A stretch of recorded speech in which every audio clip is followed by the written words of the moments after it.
It's so utterly smooth. It's like today, we're gonna be reviewing the Berg Blades Slim. There's a couple knives that really resemble the look of the Berg Blades Slim. One of them being the EMP EDC Thick Boy, another one being the Urban EDC 5.5. Throughout the review, I'm gonna be showing all three of these so that you can kind of compare and contrast, because if you're interested in one, you may be interested in all three. Maybe this will help out. So this hulking little tank is coming in an M390. We have a titanium bolster lock going on here. We do have some carbon fiber overlays going on there. A titanium pocket clip right here that is milled and looks pretty damn good. We have a titanium backspacer going on here with some really thick jimping. Now, I'm not quite sure that in hand you feel that, but it's there. The blade, after relative use, is actually still perfectly centered, and that's a good thing. It does have this thumb slot opener right here, making it really easy to use with your thumb or the reverse flick. This construction is amazing. All of Berg Blades knives that I have felt have been absolutely over-the-top construction, kind of like an off-grid meets Hinderer style. It's a really cool, overbuilt, beefy style of knife. On the inside of this backspacer, it has Berg Blades. Now, I think that is so cool. It's not in your face and it's hidden, and all of a sudden you find it and you're like, wow, that's a cool touch. Very difficult to see, but internal stop pin built inside the blade. As you can see here, the Berg Blade Slim is about the same size as the Urban EDC 5.5, and the Thick Boy's coming in just a little bit longer than the other two, but it does have this large sharpening choil, leaving the cutting edge a little bit shorter than these two. This guy's coming in at $305. The EMP EDC Thick Boy is coming in at $315, and the Urban EDC 5.5 is coming in at around $260.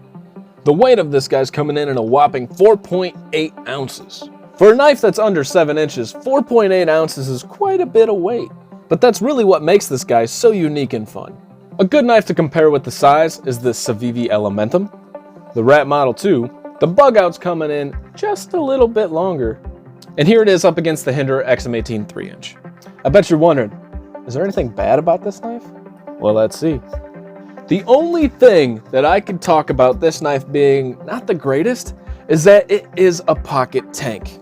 At 4.8 ounces for this short, beefy guy, I actually really enjoy it. But in your pocket, it does kind of create a situation of, there's something there. As a reference against the Benchmade bug out, this does have the Flytanium scale, so it's going to be a little bit thicker than your normal bug out, and it's still quite a bit thinner than the Berg Blade Slim. Here it is up against my XM18 Skinny. As you can see, it's still much thicker. While the thickness and overall weight of this knife really doesn't affect you in jeans, if you're in basketball shorts or sweatpants, you can definitely feel it. Is there anything just average about it? So you guys know, if you've been watching the channel, that this has been one of my babies for the longest time. So it's kind of hard to nitpick something that I was so in love with. But I did notice one thing, and this happened to be over Christmas. I was breaking down some boxes with it, and I actually felt that a little bit extended use with this isn't the most comfortable. This knife is meant to take out, make a cut, even if it's a hard use cut, but then be put away. I don't think this is meant for extensive long use. The ergonomics of this are just a little bit blocky, and I found that with also the Berg Blades Iron Wolf. The Iron Wolf was a badass, huge knife, but the ergonomics were just a little blocky in hand. Now, if this was a little bit thinner, this would feel actually really good. But because it's so blocky, you kind of feel all these corners right here and right here, and especially right here and right here. Now, let's see what's awesome about this knife, because there's a lot. First of all, the construction, we did such a good job. It's so utterly smooth. It's like butter. Now, the way that these carbon fiber inlays go next to the bolster, there's no seams. It looks absolutely beautiful. The way this backspacer goes, and then they added the Berg Blades on the inside here. It looks so cool. This knife is constructed oh so well, it's absolutely insane. Next, the action on this knife is broken in so buttery smooth.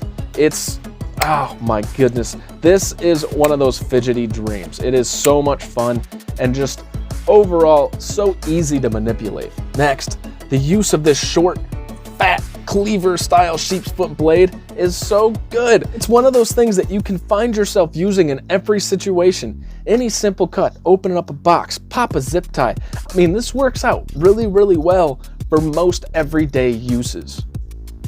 Now, I'm bringing these other two out for the very end because you might be wondering which one should you pick. I can honestly tell you that I started with the Berg Blade Slim. These two came afterwards. Unfortunately, because of these two, the Berg Blade Slim made it to the chopping block and I recently sold it. That doesn't mean it's a bad knife, it just means I prefer these two over the Berg Blade Slim. The EMP EDC Thick Boy is gonna be a little bit harder to find because you gotta get it on the drops, but that's probably the closest thing to this knife that I've ever felt. And I think they took it and then made it better. The Urban EDC 5.5 is such an incredible knife. It shares some of the characteristics, but I don't think you're gonna find the Berg Blade Slim feel in the Urban EDC 5.5. I think they're two entirely different knives despite looking very similar. The Berg Blade Slim was a staple in my heart. I absolutely love this knife. Now, it's hard because I know that I can't have a collection of 20 knives that I'm permanently keeping. That's why this one made it to the chopping block. You would be lucky to own this. This is an awesome, awesome knife.